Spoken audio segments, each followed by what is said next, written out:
Addy Dum Dum. Addy hit record on wrong device. Addy record podcast, hour and a half long with bad mics. This last good audio you hear, but entertaining podcast nonetheless. You're way too loud. See, that's you. No, that's you right there. That's just your burp. What are you talking about? So, yeah, but when I start talking like a normal person and not burping. Except you don't talk like a normal person. I don't, but look, like right now, it's fine. Yeah, but when you get into asshole mode, which is 90% of your speech. Are we rolling?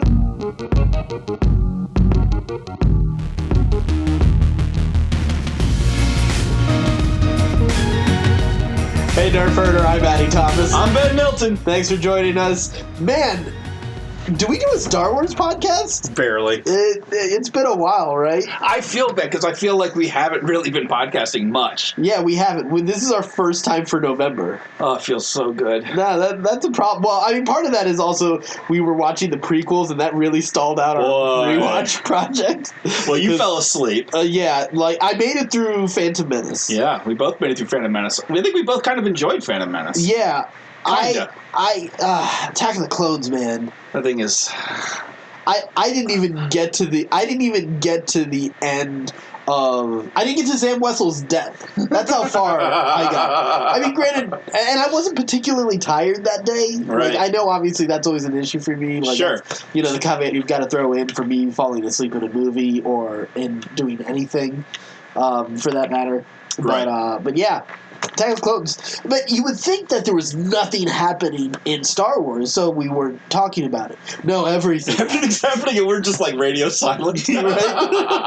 It's funny. Like today, I knew. Okay, we gotta record. We gotta put an episode out. And then it was like someone finally noticed. I think Jerry Hill. Yeah, Jerry Hill and Chris LeBron. Yeah, it's like, oh, what's going on, guys? Are you dead?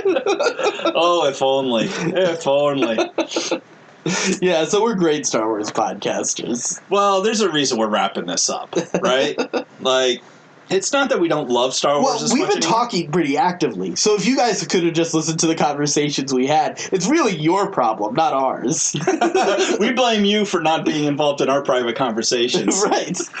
I don't know why you expect us to have to put our conversations on the internet just for you to listen to. You selfish son of a bitch.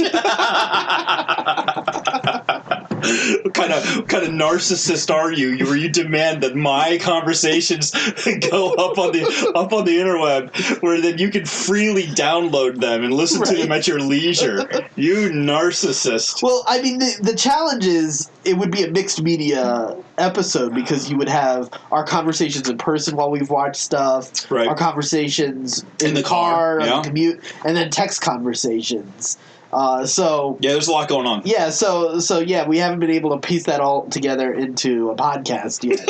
So, nor have we attempted to be honest with you. You know what?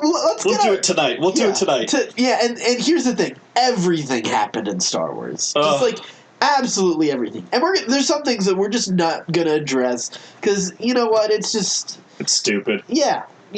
But there's a couple things we'll talk about. It doesn't bring me joy.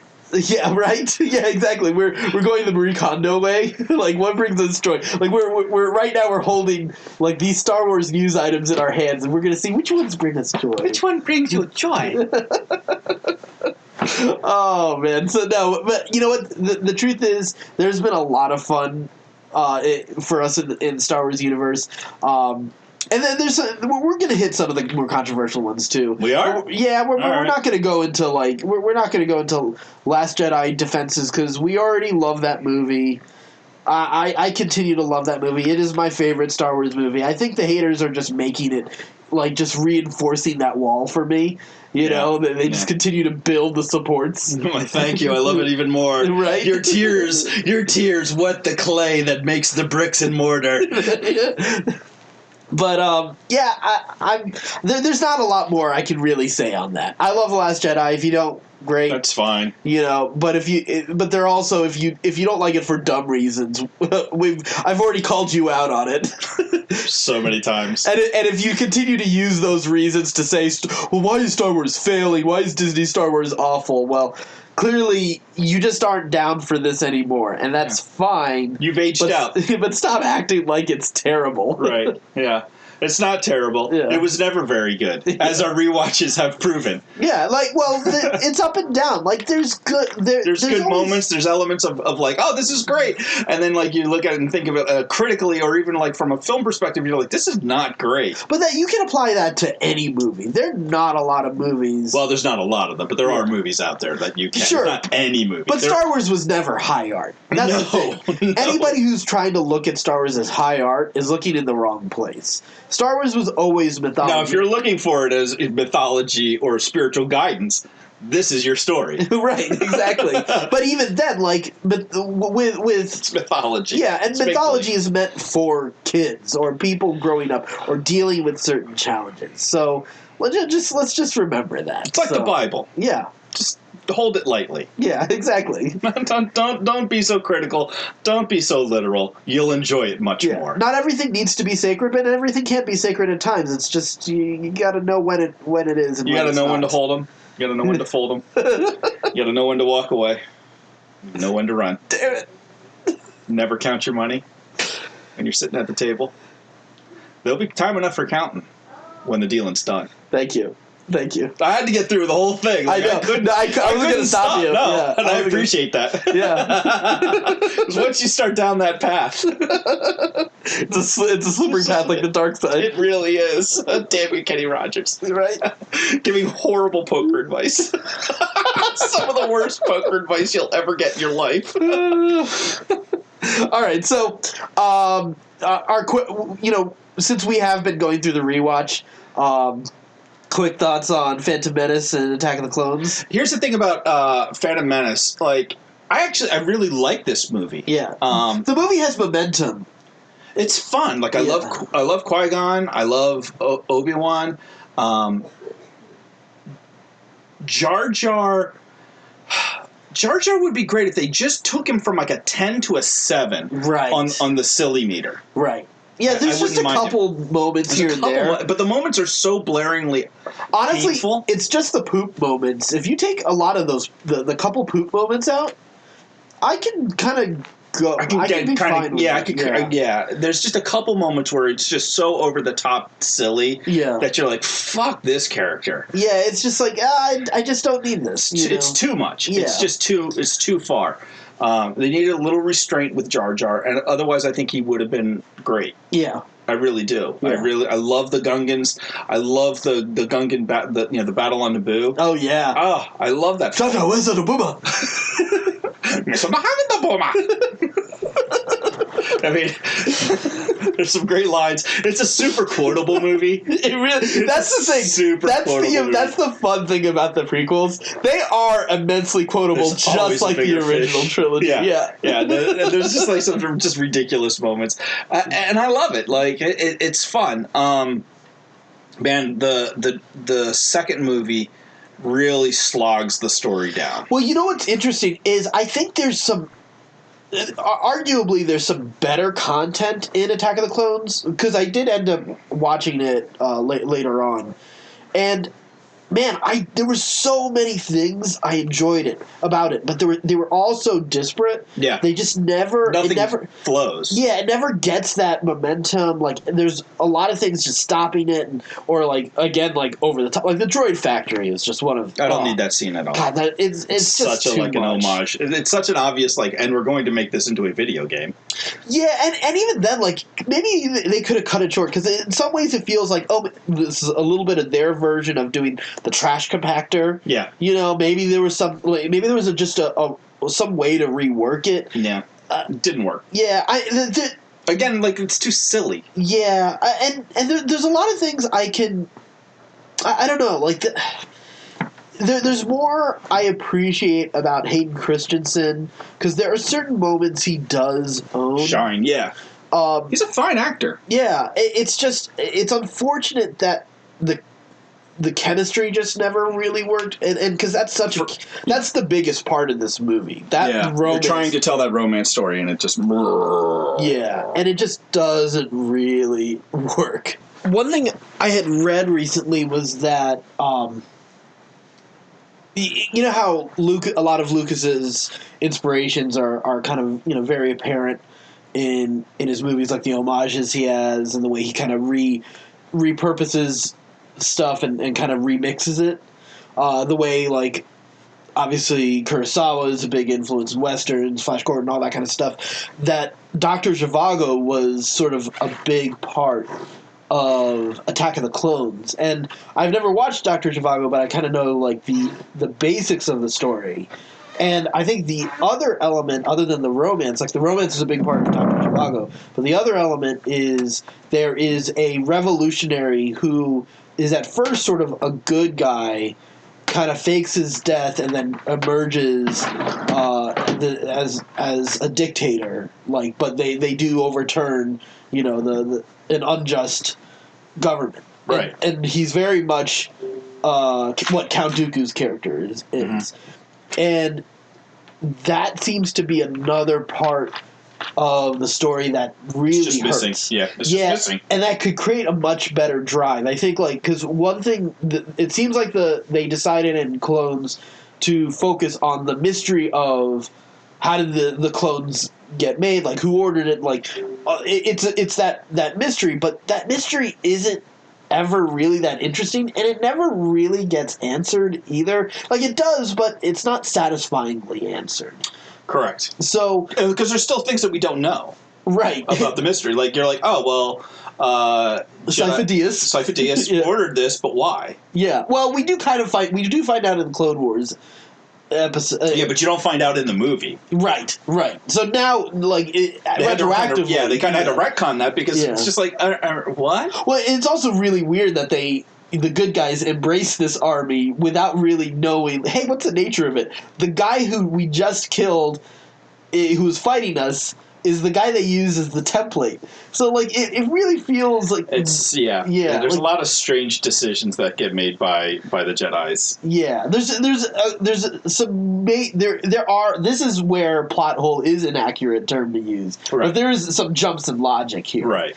And so I think that's one of the things that continues to hurt this movie.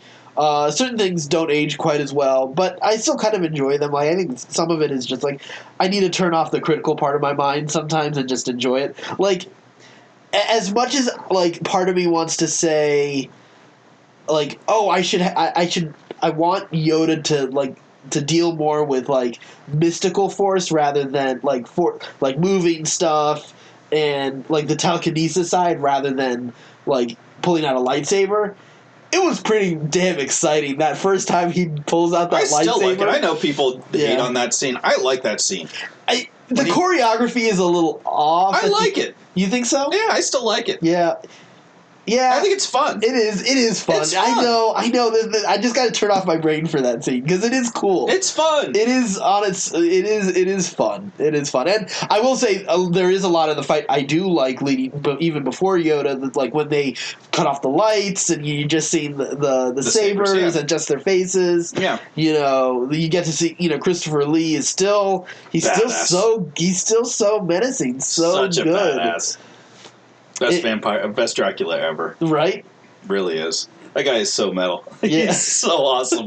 He's incredible. I like this movie, but it's in spurts. Yeah. Like, there's like a scene here that I really like. There's a scene there that I really like. Freaking Padme and the clothing that they put her in and the wardrobe and the makeup. I mean, she is throughout gorgeous in this movie. Oh, yeah. There's some great costume design in this movie. Yeah, it's phenomenal. Like, all the stuff on Naboo is just beautiful. Yeah.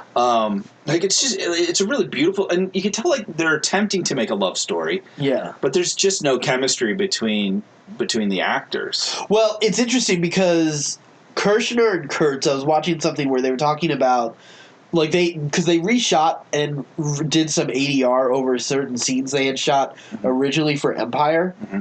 And there was a lot of stuff where, like, they were a little too direct with their dialogue. And then they redid a few things to make the romance with Han and Leia much more implied rather than direct. Right. And I, like, seeing the contrast between... Because there's this one scene... Like, it's a scene where they're on Cloud City... And Leia's questioning like Lando's motivations. Can we trust him? Right. And they're very direct about that, and they even kiss in that scene. Whereas there's a little bit more like they in the original version of it, but then they make it a lot more implied and keep the tension so that it builds up to that moment later on. Right. And it really does look like, oh, that first scene is a prequel scene, and the second scene is after someone felt like, okay, like this isn't working. We smooth it out. Yeah, exactly. We need to like make this feel a little bit more emotionally true. Yeah. And rather than logically true, and I thought that was so interesting. I mean, it just shows you like how you have to be so honest with how a scene is working. Yeah, but there was because if they did that though in that movie, then the story would be, oh, they had to go back and reshoot so much of this movie because it's just not working and the studio's in trouble and Kathleen Kennedy is to blame. Yeah, but reshoots are you're absolutely right. Exactly, that's what the narrative. That's what the narrative would absolutely become by the assholes on the internet. Yeah, and it's just part of the process. Yeah, and that's the thing. That's why I think like you and I saying like, hey, let's stop holding even the original trilogy in too high of an esteem, because and that's been my whole thing about like the Luke and Leia not originally supposed to be siblings. Like I've heard so many people talk about like, man, it just feels like they didn't have any plan going into this trilogy. It's like, for God's sake, the original trilogy didn't really have that much of a plan. It was like sketched out on a napkin. Vader wasn't gonna be his father when they originally did Star Wars. You know, it was like they found the story as different drafts. My God, like the first draft of Star Wars is so different from the last. Forget like what it was like when it was shot versus what it was when it was edited. Mm-hmm. You know, it's so process. Funny. It's a process.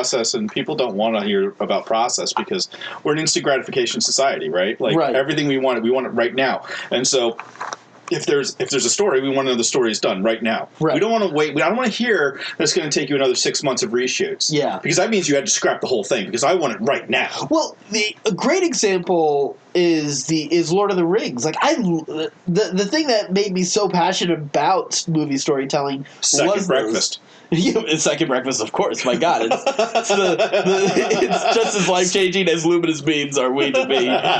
Luminous beings are we that enjoy Second Breakfast. Yes. But seeing some of the decisions they almost made in those movies is fascinating because I love that original trilogy. And for the Lord of the Rings trilogy, and seeing that they almost brought Arwen into Helm's Deep, or that they actually brought the physical embodiment of Sauron to fight in the battle at the Black Gate, but then they decided to CGI a giant troll over him. It's cool to see how they reworked that, and they got so close to making some really bad decisions there. Right. You know, but I think people need to be a little bit more like. It's funny, like everyone has now become. It's funny that we're saying this because we're guilty critics right now at this very moment. Well, like everyone is all of a sudden an expert in movie storytelling. Yes. An expert filmmaker. And here's the thing: like we know that we aren't. That's why we're doing this and not making films. But we're also willing to admit that we don't know. We don't know. Yeah, exactly. So. But that's why I'm so fascinated by learning about the process. Like I'm always fascinated to find out, later on. I'm looking forward to the day that we can find out like more about the process and what happened and what didn't happen on Rogue One and on Solo and on all of these movies, because that's such a fascinating part of this process is finding out where these decisions could have gone. Like I'm interested to see what Trevorrow's first version of the story looked like for Episode 9.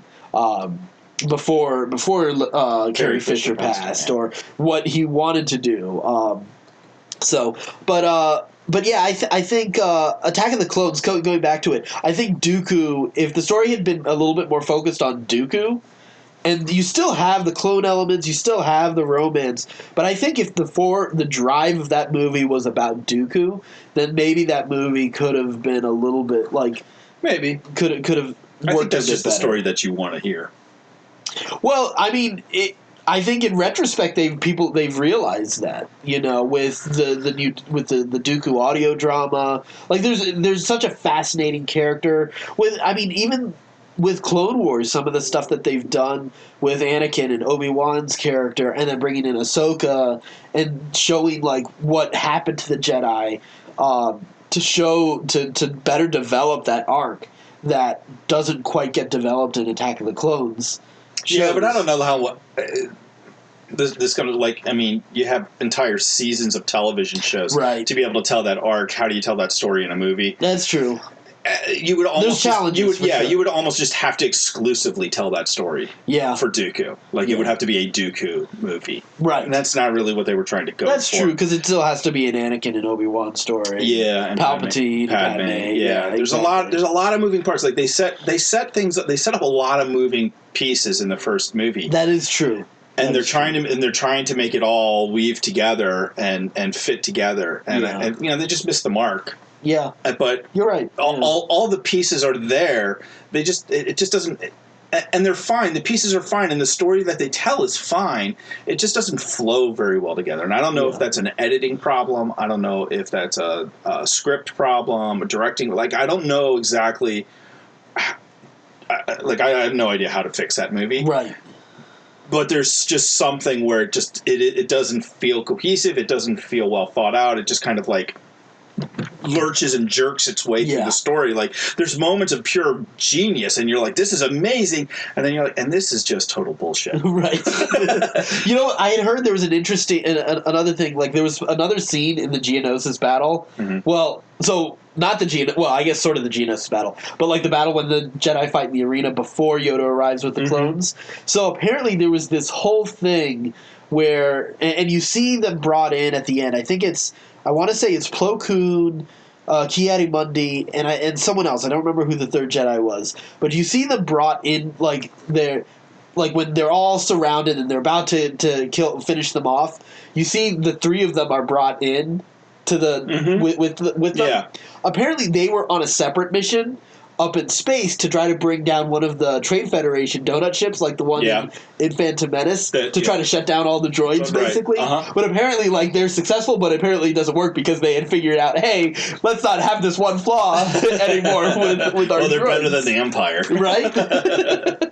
So I thought that was, that's cool that's what happened. Yeah. It's an interesting little side mission story. And it understands that has to be edited out. Yeah, that would have been fun to see, but we didn't need that. Right. That's not telling the story. Exactly. But it is cool hearing about that kind of stuff. But anyway, let's move on. So we've had a lot of interviews with people lately. And don't worry, we're going to get to the Mandalorian Save the best soon. for last. Yeah, exactly. We want to keep you here to hear the best stuff. We're not even going to tell you what time we get to it.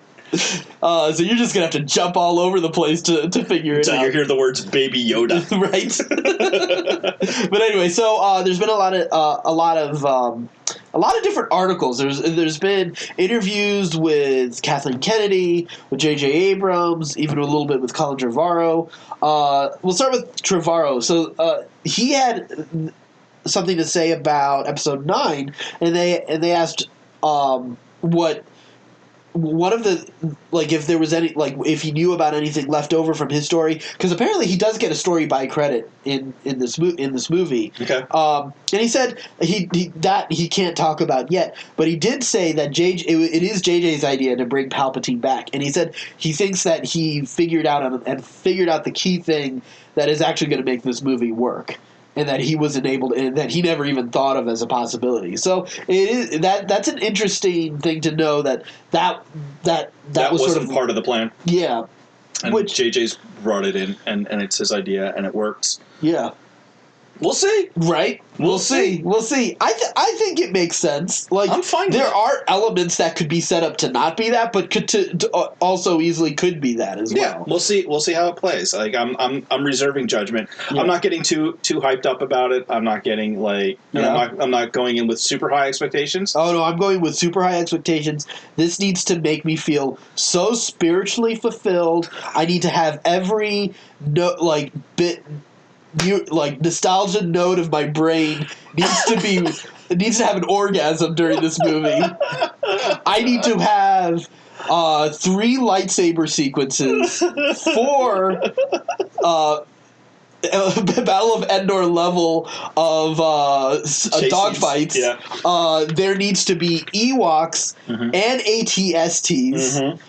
They also need to bring back and tie back to the prequels, bring Gungans in alongside the Ewoks. Okay. And I also want a bigger fish.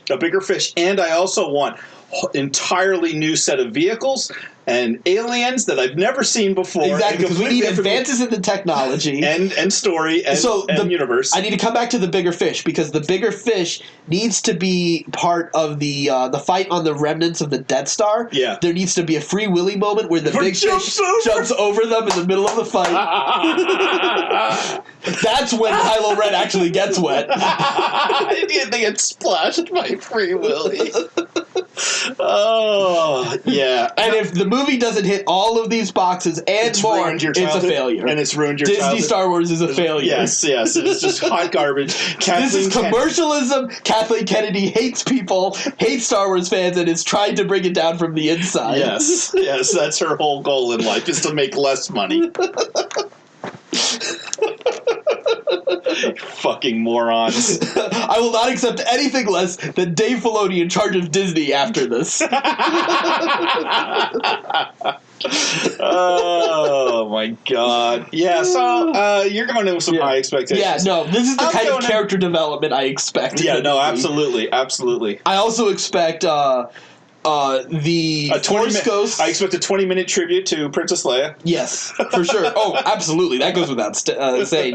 But I also expect the Force Ghosts of all the past Jedi that we've ever seen. So here's my checklist of who all needs to be on this. Okay, go ahead. There's Yaddle. No, oh, wow, okay. That's key. Yeah, that is important. There's the guy who looks kind of like one of Yaddle and Yoda. He's the pink dude. Yes. We saw him in Clone Wars. He needs to be back. Ki-Adi-Mundi has to be. And Ki-Adi-Mundi needs to have a brigade of Wookiees with him. Absolutely. We have to have Kit Fisto, Plo Koon, Ayla Secura, Shakti, Ahsoka, Ezra. No, wait. They're all ghosts? Yeah. Oh, of course. Yeah. Even if they haven't died yet in canon, we'll figure out a way to retcon it around. They've learned if they can go to Force Ghosts, they have to come. They can come back too. We're getting over the once dead, always dead. Yeah, exactly. The glass curtain of death is going to be gone after the end of this. If you're a Jedi, you can die and come back and bring as many people with you. I need Ewan McGregor Obi-Wan. I need basically a CGI Alex Guinness Obi-Wan. Together, standing next to each other. Yeah. Hayden Christensen. No, but the Obi-Wan, the Alex Guinness Obi-Wan needs to be sitting on a log. Yeah. Oh, yeah. Of course, it has to sit on a log. Obviously, Qui-Gon Jinn. Of course. Mace Windu, without a doubt. No, he's the first one that shows up because he has to give a bad motherfucker line. I kind of like him not dead because you can have one. He's the only one. You can have one fuck you in a PG-13 movie. Oh well, you got to give him. Yeah, there it is. It's Samuel L. Jackson's calling card. Yeah. You are also going to have to put in Darth Maul because he's redeemed in his in his death moment of death. Count Dooku. Grand Moff Tarkin, CGI only. The entire cast of Rogue One. Background Clint Howard. Jesus Christ. You're digging deep. L7. Yeah, L7 for sure. I mean, come on, K2SO. I mentioned the whole cast of Rogue One. Woody Harrelson. There's so many characters I haven't mentioned. And a special guest appearance by Taserface from Galaxy of the Guardians 2. Right? There's so many more. Just for the Disney tie-in. But so together they're going to come from the Force into a physical embodiment and create Force Ghost physical Voltron. Yes, and fight the Emperor. Yes, I love it. And the Emperor is going to create his own mech out of all his Star Destroyers. Oh, and they're going to fight in space. That would be kind of fun. Yep. Yeah, that would ruin my childhood.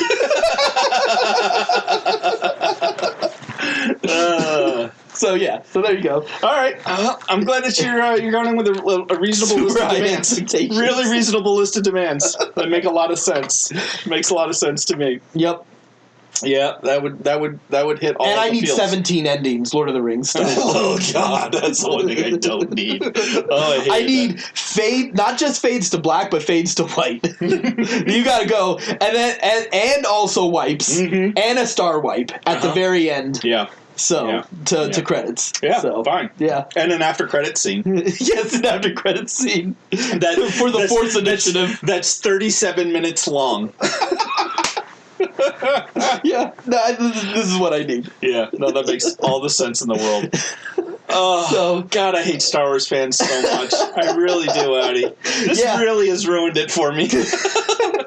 Well, it's especially because they really jumped on. They jumped on Kathleen Kennedy and I kind of wish she had said it a little bit better because I know what she meant. I don't move. People are looking for a reason to be angry. And they are. That's the bottom line. What she said was fine. Yeah. What she said was 100% correct. I do agree with you, but like you also know in the age of PR... Fuck them, man. I'm so tired of having to, like, mince every single little word that people say of, like... Oh, you said it wrong, and now we're going to shit all over. To explain what happened, to give context to this. So, Kathleen Kennedy had a fantastic interview in Rolling Stone. It's worth reading. Some of like the challenges and some of the successes that they've had with Star Wars, including the high profile sort of like spat with George Lucas after Force Awakens, and just some of the things that she's been able to accomplish with Star Wars and what she wants to in the future as well. And not just Star Wars, but with Lucasfilm, because Lucasfilm is supposed to be more than Star Wars. It is supposed to be its own studio outside of Star Wars and not just Indiana Jones, but new and original stories and adaptations as well. So that's one of the key successes to Lucasfilm as well. It is not just the Star Wars cinematic universe. But so there's a lot of different conversations that she has. But one of the things that kind of came up was the comparison to Marvel. And, she kind of says, well, we don't have source material to adapt. And, of course, the fanboys go nuts because she says there are no comics or books. And, of course, there are decades of comics and books. But they were always... they were always extended universe. They weren't the primary format for Star Wars. The primary format for Star Wars has always been the movies. I love the TV shows. I love a lot of the shows better than the movies, to be perfectly honest. But that doesn't. The movies have always been the primary thing. Like the expectation when you make a Star Wars movie and you make references to something isn't that you have to know something that was in any of the TV shows. The movies are really it at the end of the day.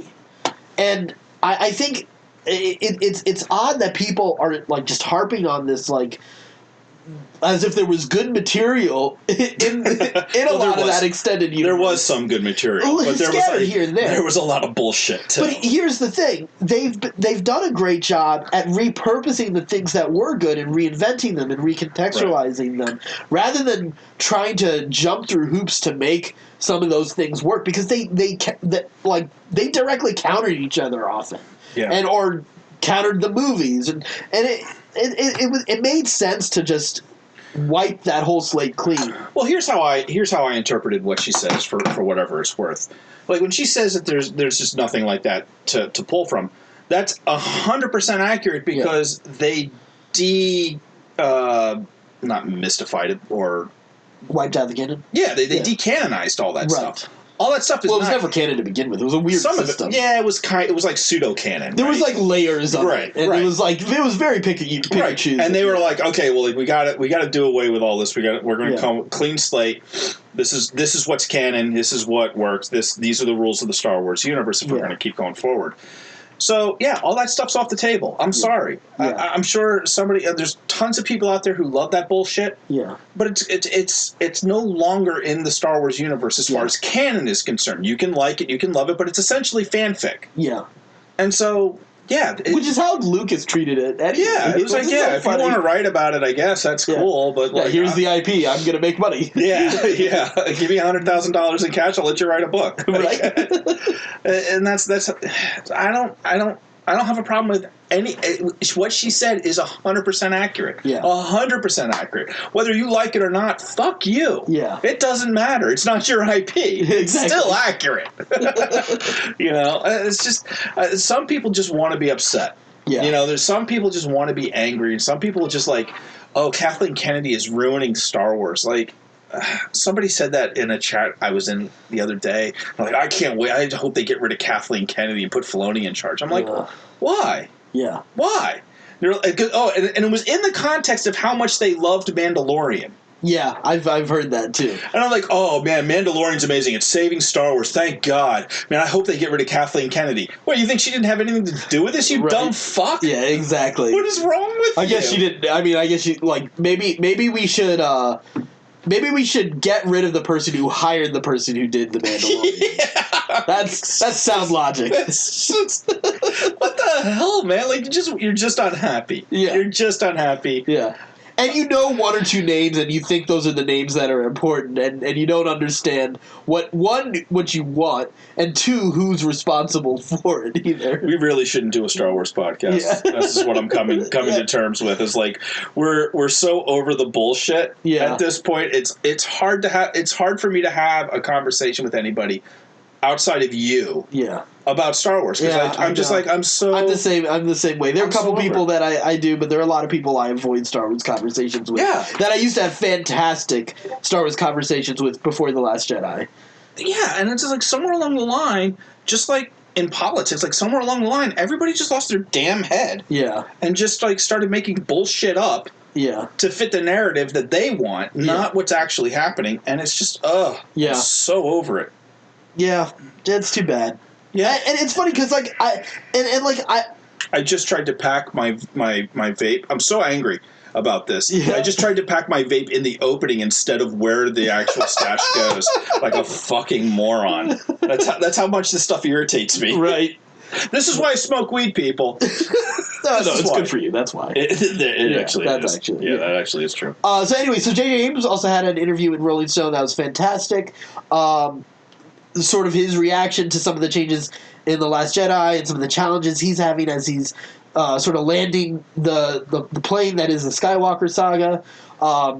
And he mentions that he actually laughed the first time he read that Snoke got killed, which I thought was awesome. Because he's also said that he was sort of emboldened by Rian Johnson making some major changes, and he's excited about getting to do some really bold stuff in this next one. I love that positive attitude. Good for him. He has also said, and this is where I don't. Worried isn't the right word. I'm interested to see the execution of this because he said he's not going to necessarily change Rey's origin, but is going to explain more of Rey's origin. So I'm interested to see what that means, right? And what's the implication for her character? I'll tell you right now. Yeah, she's the offspring of the Mandalorian and whoever Gina Carano is playing. Yeah, yeah. Calling it now. That's my fan theory. Yeah? Yeah. Yeah. Just don't get too attached. I know you won't. Not in the least. Yeah. There's 100% chance that's not true. Yeah, I'm pretty sure it's not. But until the middle of December when the movie comes out, you're going to feel pretty confident about it? Yeah. That's the story that I'm sticking with. All right. Yeah. I'm fine with that. Yeah. And if I hit it, holy shit, we're going to Vegas. Yeah. Fair enough. All the money's going on black. Right. Yeah, I just want to see, like, thematically is what I'm interested in, what the implication for our origin is. That's what I'm most interested in. I love thematically what they made her origin to be with Last Jedi, and I was convinced they were not going to do that. So in a certain way, like, that was my hope. My hope was that she wasn't going to be anyone special, and when they did that, I was so happy. So part of me, like, is set up a little bit to be disappointed if they do make her special, but we'll see. I'll be fine either way. I'm just excited to see what the story, like, what they want the story to mean after how they want to wrap this whole thing up. Right. Chris Terrio is helping J.J. Abrams write this one. It's interesting. He said that Terrio is the kind of fan who reads everything and is totally into it. Apparently he's like watched every single episode of Clone Wars and Rebels and knows all these different things. Like he was saying that even I don't know the level of stuff that Terrio does. So it's cool knowing that like you have that kind of person who's a part of this. Oh, we finally have a Star Wars fan in charge of this universe. Oh my god. Well, what was interesting is there was even sort of an implication of some similarities to certain things that happen in Rebels that may happen in Rise of Skywalker. And it was funny because there's a shot in one of the trailers that has this real Rebels vibe to me, like the finale vibe to me, for whatever reason. And I don't know why it has that to me, like why I'm getting that feel. But I'm interested to see, one, what that scene is, and what, like, if there's any sort of similarity. Does Kylo Ren pull a Kanan? There's elements of that, but there's also like Rey and Ezra similarities. Like some of that's just basic hero's journey. You think she's gonna go flying off across the universe chasing a whale? Right? On a whale? Yeah, exactly. Like maybe she just grabs Palpatine and force jumps. Like she achieves hyperspace travel. I don't know, whatever. And they're just together, locked in this this jump into hyperspace. Well, there's actually like Joss Whedon's his run on X-Men has sort of a similar vibe to the end of Ezra's story, where Kitty Pryde has sort of like a moment that Ezra does, where she makes a sacrifice to protect the Earth, but it's essentially she's going to be constantly traveling through time and space, and it sort of becomes this almost force of nature in order to protect the world. And sort of like is the peak achievement Pikachu? The peak achievement, not the Pikachu, but the peak achievement of her abilities. That was sort of a very interesting journey for her, because she is the featured character in Whedon's arc. Right. So it was something that I thought was really cool, even if some people are like, oh, well, that's a weird thing for her to do. But it was thematically true, and that was the thing that I love about Ezra's payoff. The way he brings all these people together and makes that sacrifice play, and it's all things that you can see are inspired by his experiences with all those different lives he touched and his mentorship as well. But so who knows like what that means for this? But anyway, that's a lot of talking around some of the things that Abrams is really excited about doing. The fact that he's excited about doing some new and bolder stuff, because I think like a lot of people's fear with this is that they brought him in and he's going to do the same old thing like Force Awakens, and which I don't agree was the same old thing. There's a reason we needed a little bit of a soft reboot. Sure, there's certain things. There's one big thing I don't like in Force Awakens that I wish had changed, and that's Starkiller Base. That's the only thing I wanted changed. But other than that, like, I enjoy that movie, and you kind of have to reboot the story because you end the story effectively in Return of the Jedi. You can't really just pick up where that leaves off without kind of rebooting it with a new generation. So, no, you tell like a superhero Luke story. Yeah, exactly. But the most uninteresting story ever told. Right. People want to just see the master as opposed to see the human. Yeah, but people wanted to see Superman instead of Wolverine.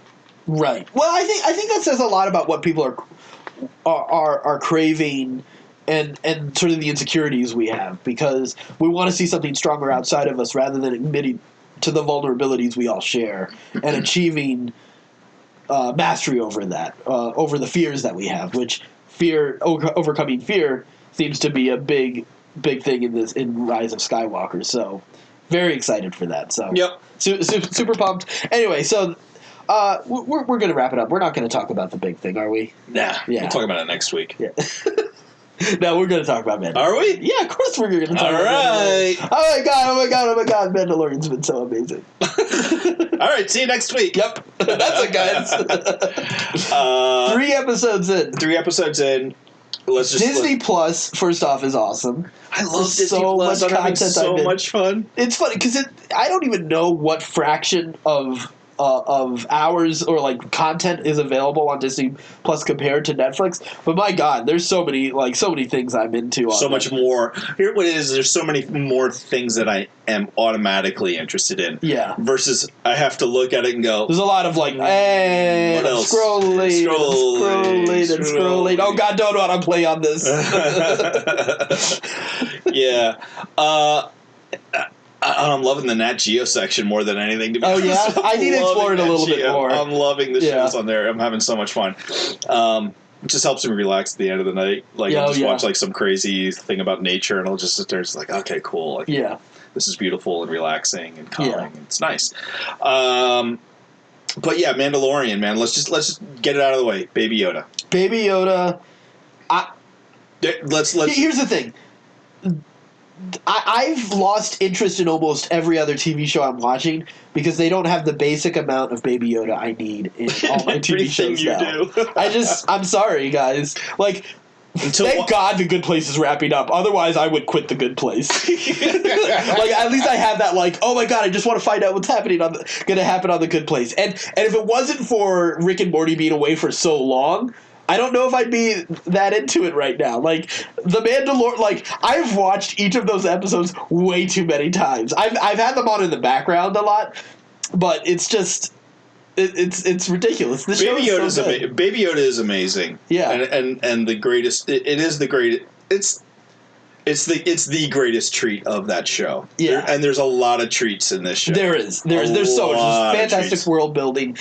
The show looks gorgeous. Some amazing fan service. Yeah. That doesn't feel over the top fan service. I'm totally into the soundtrack. I know some people are crazy about it. I love the soundtrack. It's amazing. The first, I will say, the first episode felt a little jarring at times from the soundtrack from moment to moment, but seeing how it's building up as it goes on, I'm totally into it. I love it.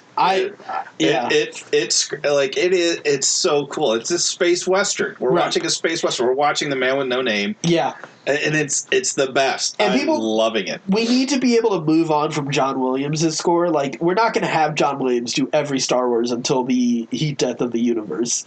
You know, there's got to be other people doing it. So, and not every story demands a John Williams style soundtrack. We'll never get past the space opera Skywalker saga type stories if we stay with that. You know, I agree. So I think some of it is people just got to get used to, like, oh, we're telling different types of stories in the Star Wars universe, so it's okay if we have a different type of soundtrack as well. Yeah, I love it. I think it's amazing. Let's just get it out of the way. Baby Yoda is obviously, and this is, put this down, money bet, going to Vegas, just like Ray's parentage. He is the Yoda and Yaddle's love child. Yes, and his name is Yodel. Yeah. The wee baby Yodel. The wee baby Yodel. We shall love him forever. Yeah, we shall. And I will continue to call him Yodel, even though I don't agree with your theory. But that's fine. It's a perfect theory. It's a great theory. It's one of the funnest theories ever. It's better than any other theory I've seen. I'm just hoping we get like a flashback of that's just a How Yodel Met Yaddle episode. And it's a total play on How I Met Your Mother. It's Yoda sitting around talking to the younglings. They can't talk to the younglings. Oh, right. It would have to be Yodel. It'll have to be to one of the snakes in his hut on Dagobah. And then I took her from behind. I did. I smashed that pussy. Yeah, no, that's not what I needed. And she was like, mine. She hit me with a stick. She did. Stop. Oh my God! All I'm seeing is that Yoda's vinegar strokes is the face. Yes. When he falls off. When he falls off the log. Yeah.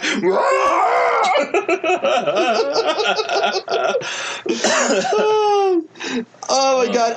I do hope there is a little, like, I'm sure the chances of this are so minimal. Told her force condom I used. I did. Stop! I'm trying to move on from this.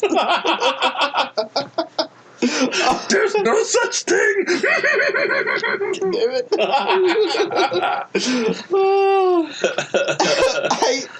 So Damn it, I forgot what I was going to say. I'm hoping for a seagull reference at some point.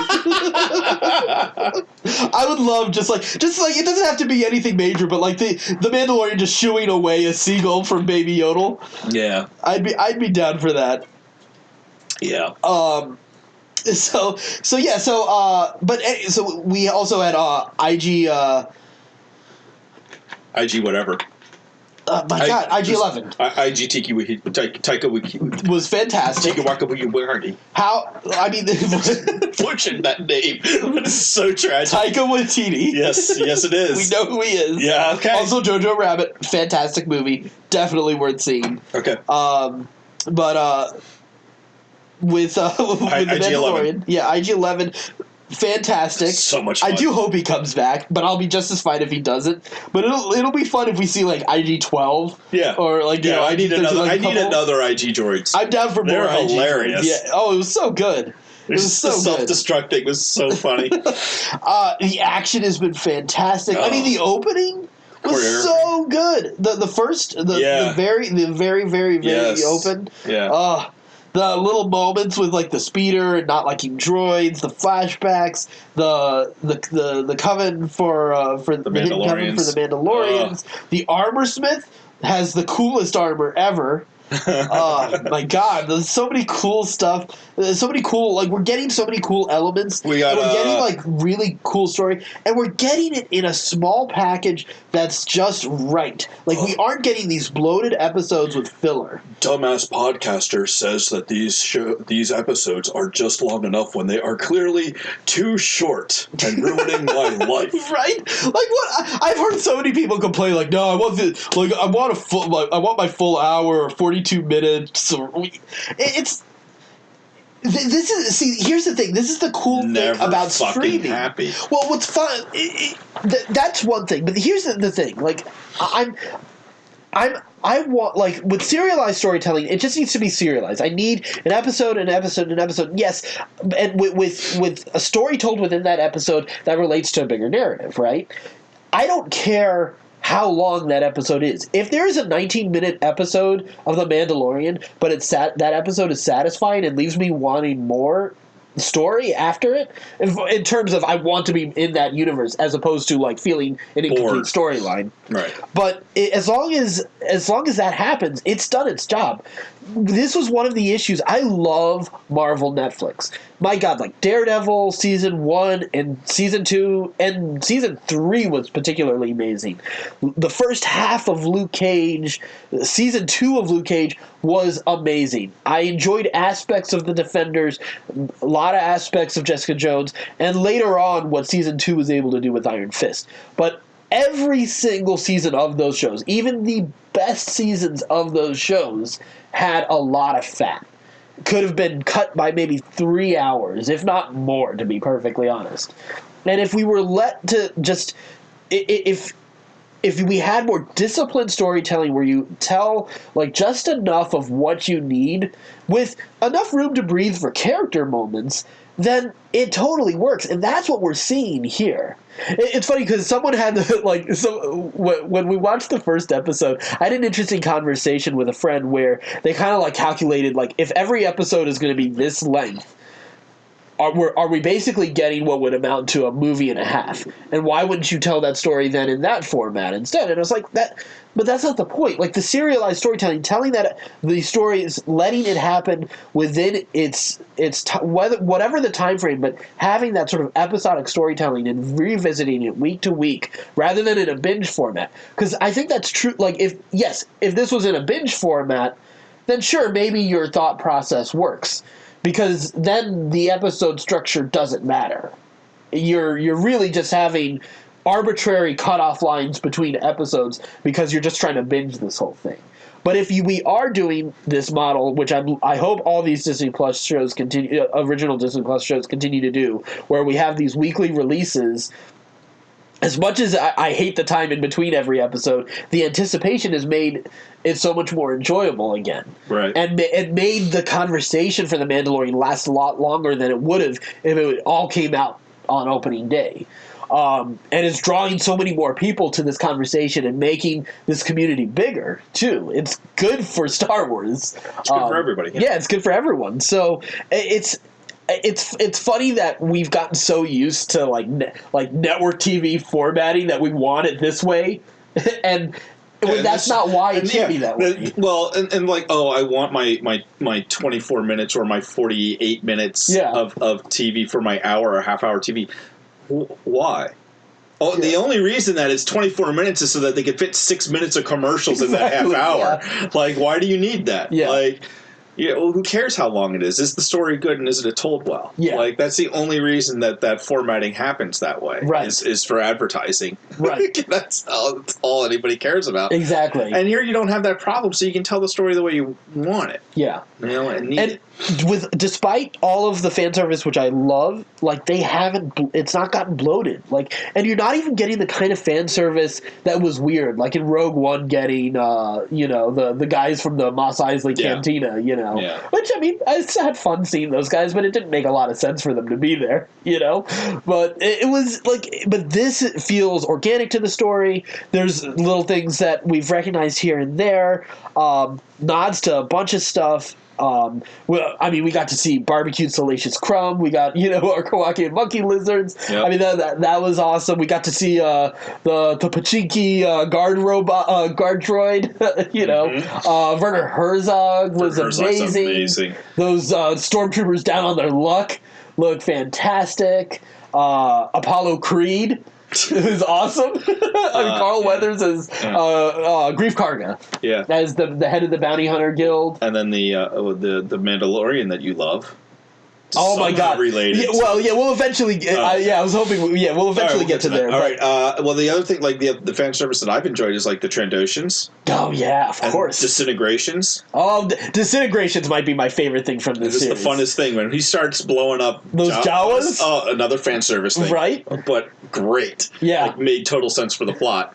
Even though you're like, how many planets are these things on? Right. That was the one thing I was curious about. Yeah, I know people have asked that, but I you know what? I'm so used to that from Old Republic, seeing Jawas everywhere. Yeah, because I just remember my sidekick.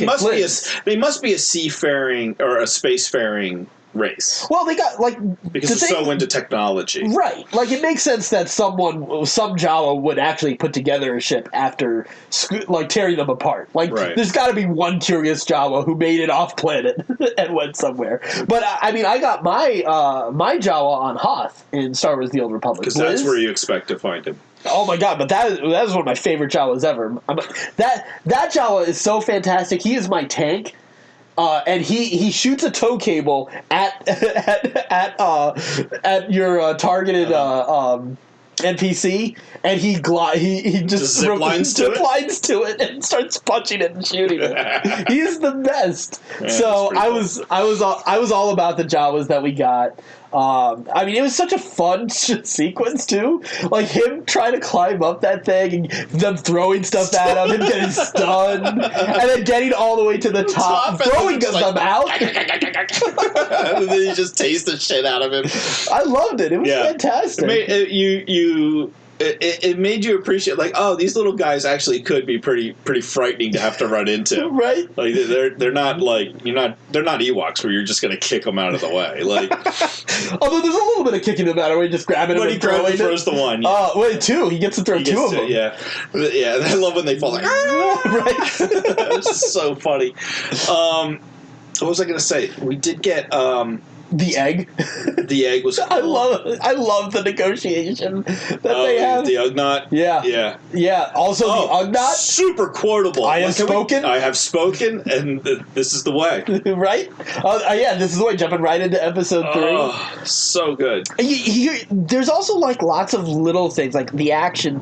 Like, I don't know... we've got some fantastic directors so far. Obviously Favreau is overseeing the whole thing. The dude knows good character story and good action. He also is obviously really good with dialogue. From Swingers, he can do it all. And we had Dave Filoni direct episode 1. Rick Famuyiwa did episode 2, and Deborah Chow did Episode 3. Deborah Chow is going to be the showrunner for the Obi-Wan series. Yay! And that is one of the best testaments to seeing, like, great. Like, we know that story is in great hands. Because we got, like, the pivotal, like, character turning moment, the, like, going to the threshold and making the decision to cross the threshold with our hero, and it was done so well. And when you think about how insane it is to have a character with a mask without any facial expressions, like, convey all that emotion of regret and wanting to go back and rescue the wee baby Yodel, it was like, that scene is amazing. Having making the choice to have the little knob on the lever, still be off of it, and remind him of, like, the attachment and the connection he made with Baby Yodel was fantastic. Like, that is, like, that. This story, it's funny because I heard someone complain, like, I could have used, like, 15 more minutes of, like, you know, them explaining background for the Mandalorian, and I was like, I'm what glad do you want to know? it. Yeah, what do you need to know? Like this. Well, because this is doing another, like, we talked about, like, one of the problems with the prequels. There was a lot of exposition, and this is doing show don't tell in the best way I've seen, honestly, since A New Hope and since Empire Strikes Back. Like, I think those are two things those movies were masterful at. Like, those were really good at showing and not telling, making the minimal amount of telling just to do enough world building. And it's enough for people to say, like, oh my god, they explained so much in those movies. And you go back and you see, they didn't really explain a lot, but they just hinted at, like, just enough to make it feel like filled out world with, like, your the Clone Wars. Did the rest, yeah. Right, and the governors taking over and shutting down the Senate. All these different little world building things that were done without really explaining them and going into, you know, votes of no confidence. Yes. But man, it is this has been fantastic. I'm so excited to see each of these episodes, and I'm glad that they're being disciplined with the episode number and with the run times. Yeah, it's been pretty flawless so far. Yeah. I mean, I'm blown away by the quality of it. Yeah. It feels like such an expensive show. Yeah. I mean, like... Well, it's over I forgot how many million per episode it was, but it was a pretty high price tag. Good. And it shows. Yeah. It shows so much. Yeah. Like, there have been a couple CGI moments that don't look great to me, but, like, at the end of the day, like, that's only because I can recognize that stuff. Normal people don't see that. I didn't recognize it. There was a shot here and there that felt a little too CG to me. But again, like, that's, like, it's funny because, like, I think because we're around this industry, sometimes there are things that we notice. Like, there might be a line of dialogue that you can hear. It's like, oh, that was ADR and that was on location. Yeah. But most people don't pick up that stuff. Always I notice. Right. Yeah. But that's because we know our craft. Yeah, that's exactly. What I do. Yeah, I think there was a moment where the blurgs, the creatures that the Mandalorian has to ride, in that it looked a little too CG to me at one point. There was like some footfalls. When they're jumping across the and I was like, but whatever, like that I can. Yeah. Why am I being nitpicky about that stuff? Like, that's not the important stuff anyway. Yeah. And most people are totally fine with it. That ruined your childhood, Addy. Right? There was someone I saw a video where someone was talking about Grand Moff Tarkin being CG in Rogue One, and there were people that didn't even know that wasn't a real person. And it's like, why did we care so much? Why did we spend so much time talking about that? You know? God bless those blind motherfuckers who can't tell the difference between a cartoon and reality. Well, some people are not, like, looking at the things that we look at. Like, yes. Because that... I don't know, man. I don't know how you missed that one. That was. That's because we know Grand Moff Tarkin. We know what Peter Cushing looks like so well. But for a casual fan who's not a Star Wars fan, yes, like they didn't know. Okay.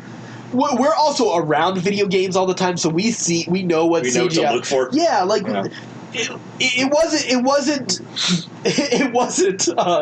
Superman's upper lip. Like, Superman's upper lip stood out for everybody. That's the worst thing I've ever seen in a movie. Because that was so in your face. That was right out eye level. It looked so awkward.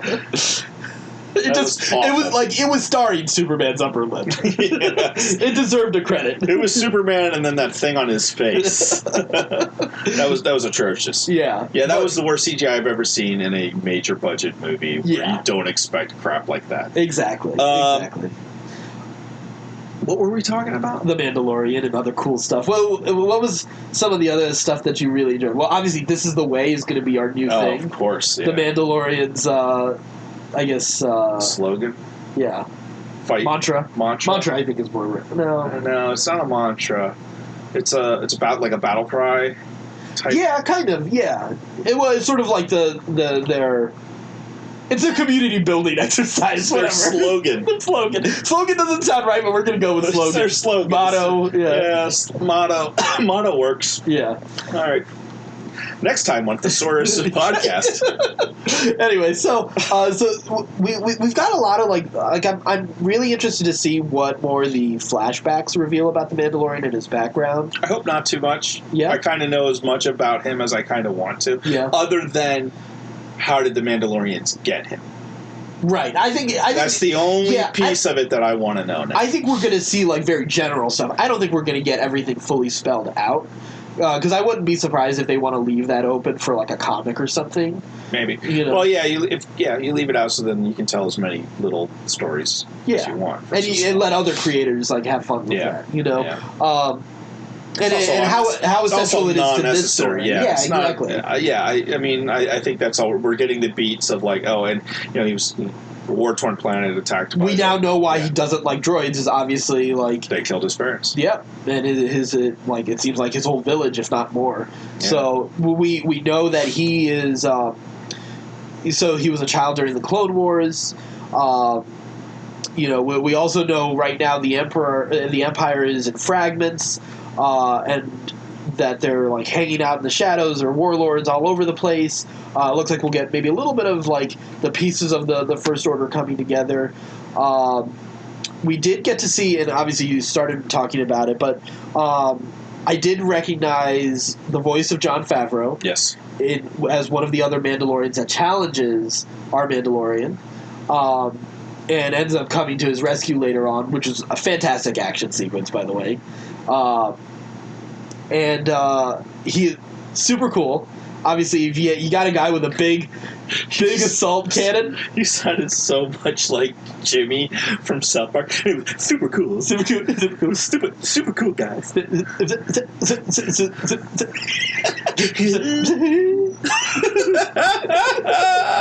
He's my favorite character. Jimmy is my all-time favorite. Favorite character on South Park right now. Oh my god! Every time he's in an episode, I'm so. Oh, happy. I know, right?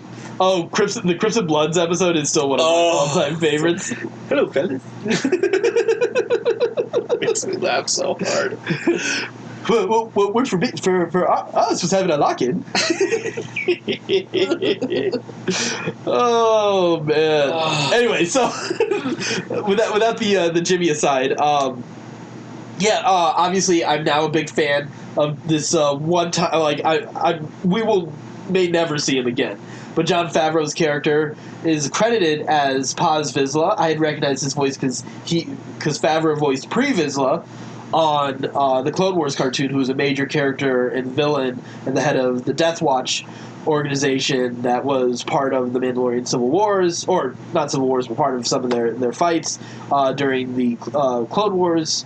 So looks like this guy is just related to him. So we have like a nice little nod to the Clone Wars at the very least. And Jon Favreau's character. Right. Which was pretty awesome. And let's see, what else did we have? Well, we know the...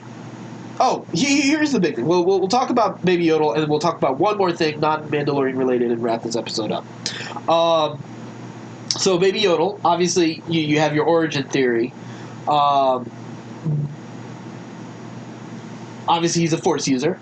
We know that, which is also part of why you believe he is Yaddle and Yoda's kid. And I also don't ever want to hear about anybody complain about Rey. What? This is an infant, Yeah. and he's levitating gigantic animals. She moved a couple rocks. Well, he's also a 50-year-old infant, so which I really, really, really hope we get at the end of this series. Let's say we get 5 seasons of The Mandalorian. I'm just saying, for the sake of it. You get a new series, the 55-year-old Force user, and it's going to have the same poster as the 40-year-old virgin with baby with Yoda. His hand under his chin, his big eyes looking at you.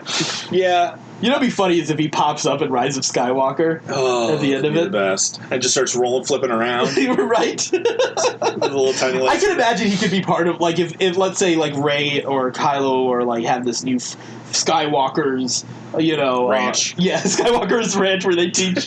That's the end of the movie. We get Skywalker's ranch is what it comes right on. You figured out the final shot. That's what Kevin Smith was crying about.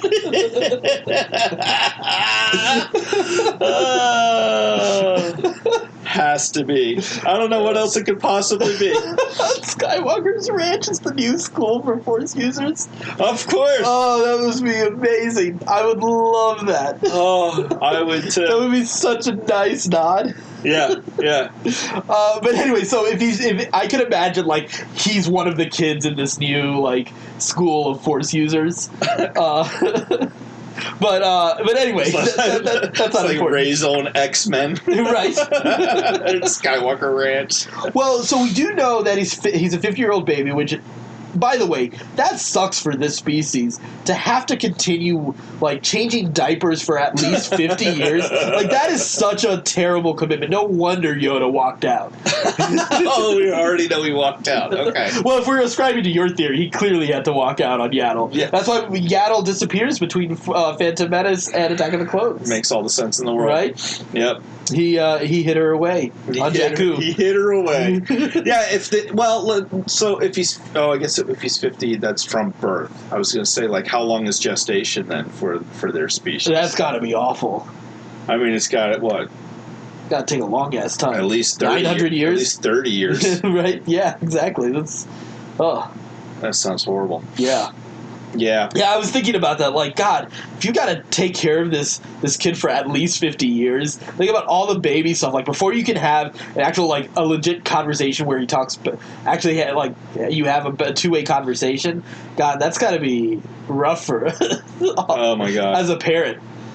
Yeah, I couldn't do it. I count every day. I'm marking like a red X through every day on a calendar. So I'm another day closer to my kids being 18. Right? Yeah. What is 18? That's for when this species. Yeah, exactly. So he's 50 now. He looks like maybe he's 1. Maybe. Well, he's still an infant. So, like, is it 200 where he gets to leave home? That's what I was doing. I was doing the math of, like, okay, so if 1 year would equal 50. So Yoda, like, at 900, is he really 50, just like a 30-year-old? What's 50 times 180? Yeah, it's a lot. It's a lot. It's a lot more than 900. I don't. Yeah, probably. Yeah, Yoda is 900. There's nothing about this that makes much sense. Right. Which, obviously, going down that path was never the path we should be going Also, down. I'm 100% sure that my math was wrong, so don't at me, motherfuckers. Right. Don't at me. But what's very interesting is, at 50, that places him around the same, at his birth, around the same time that Anakin is born. Yeah. It's so, there are a couple interesting theories that have been floated out about that. Like, could the whole idea, like, so we've seen with The Force Awakens, we've seen the idea of the light and the dark rising to meet each other. Right. And, let's say, we know at this point, or at least we could still assume that Anakin had a virgin birth, right? What if he was born from the dark side, and this was born from the light, or maybe it's more of like a Harry Potter and Neville type of thing, where, like, both of them were born with the possibilities of being either one, and the choices for the other could, like, affect each. Like, I mean, there's all sorts of crazy stuff that could go on from that, and it affects the ideas of destiny and choice in ways that maybe you shouldn't take the time to think about. But we do. because that's the stuff I love thinking about. I love with it the series. too. Now it's like, oh my god! It was making me go nuts, like the way Chidi does on The Good Place when he's trying to make a decision. I was just like, this is too much. I'm gonna self-destruct with a logic error. I love it. Most of this episode, I've been like, and then you start talking about like, oh, choice and destiny, which is real, and my dick got so hard. I was just like, yes, we're in the zone, go. Well, where my fan theory is going to lie is a little bit closer to something, a running story that we had with in Clone Wars and in Rebels, where the Empire, or before the Empire, we also had Palpatine behind kidnapping Force-sensitive kids and experimenting on them. And wanting to train them as Force users. We also see it in the first Darth Vader comic series when Marvel first got him back. There were like Force users that he had been training and developing and stuff like that. So we already know that the Emperor was behind kidnapping a lot of this. So maybe this child was kidnapped. Maybe that the Empire has always had this child for all this time. And my thought is, what if the Knights of Ren are potentially, like, this could have been one of the Knights of Ren, that the Knights of Ren were maybe like some of these Force users that were trained by the Empire, and because I do know this is where it gets way too complicated because there's so much stuff that I'm kind of pulling together here. But we do know the Knights of Ren existed before Kylo Ren did, while he was still Ben, being trained by Luke. And that they actually, that's in one of the books, one of the new comics that's coming up in The Rise of Kylo Ren. That Kylo Ren, that Ben and Luke actually fight the Knights of Ren when he was still a teenager. Okay. So the Knights of Ren were a thing, that maybe that the Knights of Ren were part of this, like these Force-sensitive kids that were like experimented on by the Empire, and now have become this new group of Force users, as the First Order is rebuilt out of the remnants of the Empire. And maybe this was one of those kids that was intended to be part of that at one point. So I don't know. Maybe. I imagine, and maybe just Palpatine didn't count on it taking so long for him to grow up. Because it would also then make sense that he was able to use the Force if, like, he was being developed for that too. Then there's the clone theory, like, which you have the greatest imagery for it, like the idea that this is a clone of Yoda or Yaddle, and that that the Emperor. He lures them into his office in order to because he needs some DNA. Like, this is straight out of like CSI, where he like, hello Yoda, how are you? You need a drink of water? Need a drink of water here. Have some. After he feeds him like a bunch of crackers beforehand. Oh, you seem a little parched. Have some water. And then as Yoda drinks it, he just grabs it and like slowly like just puts it in a plastic Ziploc bag and zips it up. All right, to the lab. Yes, just hands it to his assistant, who like walks off stage. The big blue dude. Yeah, the big blue dude just like carries it into a. You see a laboratory with a bunch of Bunsen burners and stuff in the back as he walks in. Yeah, I'm gonna kind of like. I know people have said that the doctor. It has the Camino insignia on it. Well, maybe. I'll tell you what he has. Yeah. Fucking sunglasses on inside. He's a goddamn douchebag. Yeah, he's a douchebag. Take your damn glasses off. That irritated me so badly. Anyway, so I mean, we've got lots of different theories going around right now. I don't know if I'm down for the clone. Like, if the clone theory makes a lot of sense to me. It could be. It could be. Could be a clone of Yaddle. Yeah, I mean, here's the thing. Like, we have the precedent for clones in the Star Wars universe. So, who knows? Yeah, we'll see. Yeah. Clone doesn't make a lot of sense for Well, me. we also know that you can accelerate a clone's growth. Yeah. According to that. Right. So, like, why would he still be, 50. Yeah. He's aging normally. Unless, like, he's been 50, like, and that was, like, 3 weeks ago, And they just aged him up to 50 real quick or something. Oh, yeah. out of the test tube. Every week is 10 years. Right. Yeah, so who knows? Who knows with this one? Nothing makes sense in this universe anymore. Right. So, anyway, before we wrap up, we are going to jump back in time because a very important thing happened. But you have to understand that back in, was it 2015 when the sale happened? The Lucasfilm film sale happened? Maybe. I don't know. 2014, something like that. Whatever. It happened a while ago. But when that happened, the rights, obviously, to Star Wars passed, with Lucasfilm under Disney, right? And George Lucas relinquished the rights. What was unknown, and it's funny because my friend, another friend, has a theory, but George made a few more edits to. Oh my god! I had no idea where you were going. I was excited for you to be on this journey. Going? Oh, I'm so excited! But Lucas made a few more edits to the originals. As far as I know, he didn't make any edits to the prequels, but just more edits to the originals. Because people are still talking about others, but there's one edit that has stood out because it is the scene that is the most glaring with his the special editions, and it is whether or not Han shot first or not. Right. Yep. And now we have a new version of the story. Right, with a new word from Greedo. MacKlunkey. Or just before he gets shot. Yeah. Hilarious. Makes me laugh now. I love the idea of George in the edit suite just saying, I can't wait till they find this. Because Disney didn't even know until it seemed, maybe Disney knew, but it doesn't seem like anybody knew about this. I feel like nobody knew. That there was just a file that he had ready and waiting. He was like, fuck all the people who criticized me for decades. I win. Here's the MacKlunkey cut. It makes that scene better.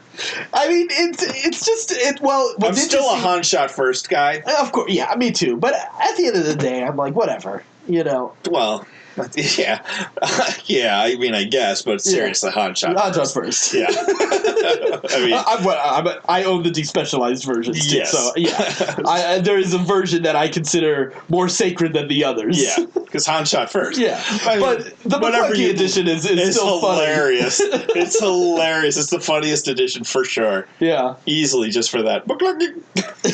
Well, so apparently though, MacKlunkey is something Sebulba says when he's threatening Anakin in Phantom Menace. So there's and the thought is that it might be like a threat. That the idea like this, I think the way it's translated apparently on the captions for the subtitles for Sebulba, because there are no subtitles for this line for Greedo. In this edition, yeah. But for Sebulba, it is sort of like, this will be the end of you. And it is Huttese, and Greedo is also speaking Huttese as well. Yeah.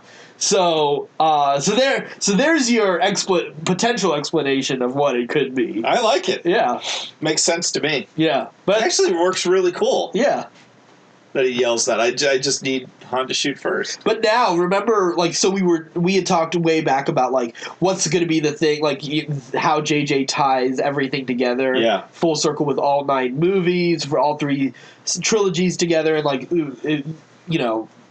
the bigger fish line was one that I was floating out there. Award ceremonies, Skywalker Ranch. But MacKlunkey could be... MacKlunkey could be the final line that Emperor Palpatine yells before his death. As he falls down another elevator shaft. MacKlunkey! Well, you might be wondering how I got here. So, yeah. I think we covered pretty effectively everything we missed in Star Wars land while we've been not podcasting. Yep.